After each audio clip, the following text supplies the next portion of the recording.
Thank you so very much. I gotta say, I'm late and I apologize, but you were doing a wonderful job. Our general manager here, Deon. I know, Deon. Glad to be with you, and I really do apologize for running a little late. It's a busy day, but it's another great day in the city of Indianapolis, and I'm glad to be on Community Connection. Absolutely. Well, thank you for joining us. We're just glad you're here. We got the ratings for the station today, and our sales manager came in. He said, "You get a chance to look at those ratings?" I said, "No, I'm trying to get my NCAA pool done by 12:15. I haven't looked at anything." So the fact we're getting business done in Indianapolis when basketball tips off today is... Yes, indeed. We gotta love it. We gotta love it. So, Mayor, what's been going on? Well, there's been a lot. The plain truth is that public safety remains our top priority, and I think we're making progress. I'd be happy to talk about that in greater detail. Particularly if the listeners are interested in some of the good things that I think are happening throughout the community. Obviously, infrastructure investment is on everybody's mind. Is that code for potholes? Did you hear some of the discussion on your way over? So, the fact is also that it's been a difficult winter, but DPW and the workers there have been doing the best job that they can to get out there and to repair our roads, not only on a temporary basis, but thanks to the City County Council's commitment, we're not only going to be investing about $127 million in reconstruction and road resurfacing this year alone in the operating budget for 2019, but the council last fall also passed a $400 million 4-year investment in infrastructure, and infrastructure should be translated as roads, streets, bridges, sidewalks, curbings, and trails. It is a challenge when the roads throughout Indianapolis have been subject to such long deferred maintenance. And with the weather that we have experienced over the last couple of winters, where the precipitation now comes down in the form of rain more often than not the snow and the ice that those of us who grew up in Indiana are kind of used to. Rain, when you add to it the mercurial temperature changes, the fluctuation between very cold and warmer weather, which creates the freeze-thaw cycle.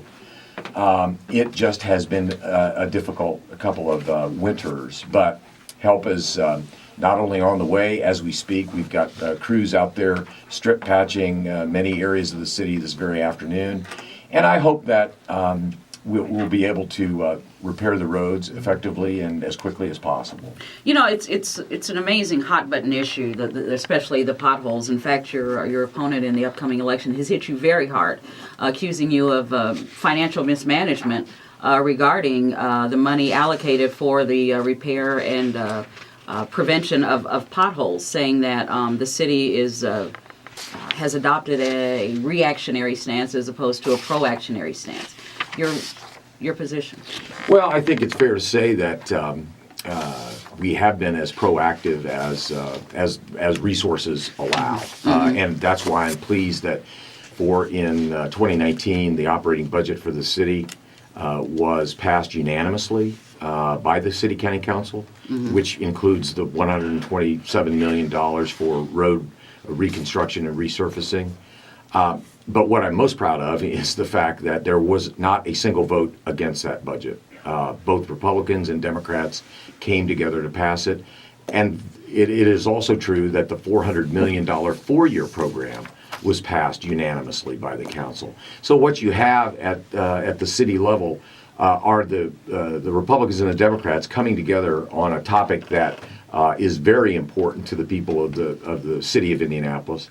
And they're laying aside partisan concerns, and I understand the criticism offered by by those who seek this office. I mean, it's to be expected in an election year. But the truth is, I'm proud that members of his own party unanimously voted for not only this year's operating budget, but the long-term infrastructure investment that the city will be making. Yes, So absolutely. my question, Mayor, would be this, and Tina just, before you walked in, we were having this discussion. It said that we need $732 million to bring us up to fair or poor, 4 out of 10. How did we get to the point that we need $750 million to get to 4 out of a scale of 10 on our roads? Many, many years of kicking the can down the road, deferred maintenance, has made the roadways and the streets so much more vulnerable than they would otherwise be. But in addition, it's important to underscore that the road resurfacing and repair is affected by the changing climate and the weather that we experience in the winter months. So while we are engaged, I think, in a comprehensive approach to road resurfacing and repair, infrastructure reinvestment, it's not something that I can wave a magic wand and change overnight. It's a commitment that the city is going to make and is making now and in the foreseeable future. Oh, No, go ahead, go I ahead. was going to ask you, and Tuesday I sat in here for 2 hours, and I will never do that again because this is hard work in here, but especially when you're sitting where Tina's sitting. And I threw out a commuter tax. And the reason why I threw it out was, and you know, the article that was last month or the month before in the New York Times, and Indianapolis is on the front talking about our potholes and everything.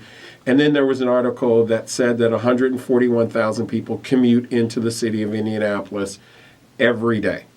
And out of those 141,000 people, the only way the city of Indianapolis really recoups anything is through whether they go to a Pacer game, Colts game, eat downtown or whatever.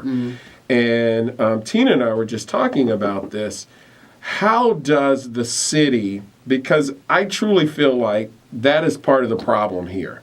And for the school system, for our public safety, as far as police officers on the street, community policing, and for our infrastructure, let's say those, and you have to assume those are higher than income jobs because they're in the surrounding counties. And if it's 141,000 people, if that's a $50,000 a year job, that's $7 billion a year in our surrounding counties. Talk to me about, because it was interesting, and I'll tell you, the callers were all the way 100% against the commuter tax, and I'll tell you why after you answer this question. But talk to me about that 141,000, and Tina asked a question.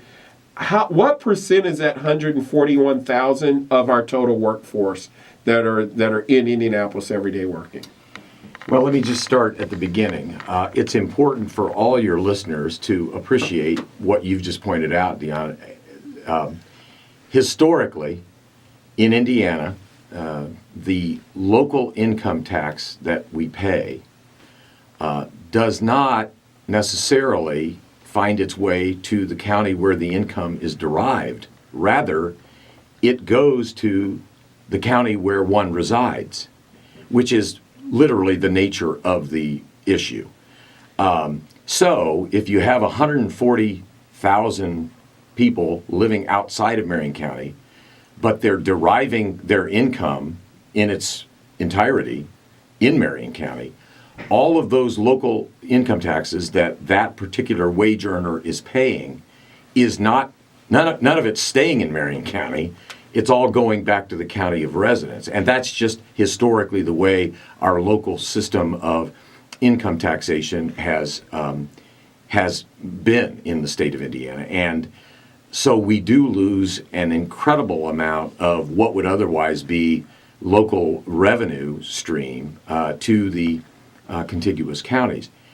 The challenge in changing that is that's not a decision that the mayor or the city county council can make alone. I mean, that would have to be a change made, again, at the state house level, yeah. by the governor. And look, I think it's important for all your listeners, this is not just a Marion County issue. I mean, there are urban areas around the state, Northwest Indiana, the Michiana, South Bend area, Fort Wayne, Evansville, they have, maybe not to the extent that Indianapolis experiences, but those urban areas are disproportionately affected by the distribution in ways that are very similar to what we experience here. For example, Evansville, a lot of people who work in Evansville live in Newburgh or Warwick County, right next door. And again, that money that is derived from a job that exists in the city of Evansville goes to Warwick County, not stays in Vanderburgh County. So I underscore that because we are not alone, but I think Indianapolis probably is more profoundly affected by that type of distribution. It's not a question of increasing taxes. It's really more of a question that the legislature, I would encourage that they consider, is how are those taxes distributed? Well, you can tell when you, and this is no offense to anyone in Hamilton County or Hendricks County or any of the surrounding counties, but you can tell when you cross 96th Street. Because you fight your way all the way up to 96th Street, and being somebody that lives in Indianapolis, when I cross over 96th Street, it's like I'm coming into the promised land. The roads and and everything it's just a total. You literally can tell when you cross 96th Street. Yeah.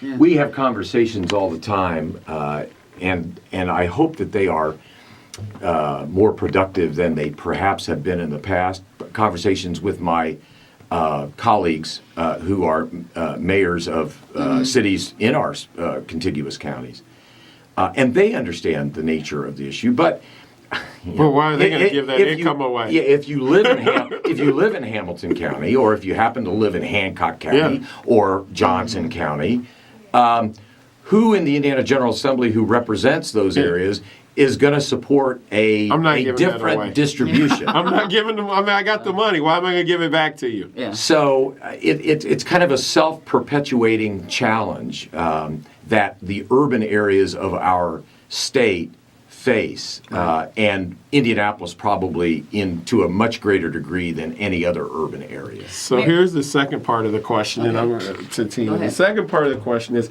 and the callers overwhelmingly lit up the phones on Tuesday with this. We're taxed enough. We don't want any tax. We don't want it reallotted. And it was right after the Lilly announcement had come out. And they said, why can't the Eli Lillys, the sales forces, all the people who are getting incentives or tax breaks in Indianapolis, why can't they be forced as part of getting public funds, my funds, to have a certain percent of their workforce live in the city? The same way the police department does or the fire department does. And Tina and I were talking before you came in. Now, we understand those are private entities, but we're giving them public breaks. So that was that was where the callers overwhelmingly went. Instead of the commuter tax, they said, how come we're giving breaks to people who they could get a break, and then the jobs they employ go to the surrounding counties instead of Indianapolis that's giving them a break to be in Indianapolis? I think my answer to that is obviously requiring a commitment of that nature by law would probably be impossible to enforce. But the truth is that we do a priority level effort in trying to encourage as many people to call Indianapolis home as possible. That's why we try to make investments in our neighborhoods so that people who have in the past moved out to the outlying areas surrounding Marion County, we're trying to provide a quality of place and a quality of life that will encourage them to come back in. Because the truth is, also, the commute itself is not something that I'm sure most of the commuters enjoy, but they have chosen a quality of life that they believe they can seek in the contiguous counties. We want to improve our neighborhoods and make investments throughout Marion County to encourage those folks to relocate back closer to their job, and quality neighborhoods, quality educational opportunities, kids who have economic opportunities right here in Indianapolis can stay in Indianapolis. That's been a priority of the administration, and that would increase our income tax revenue as well.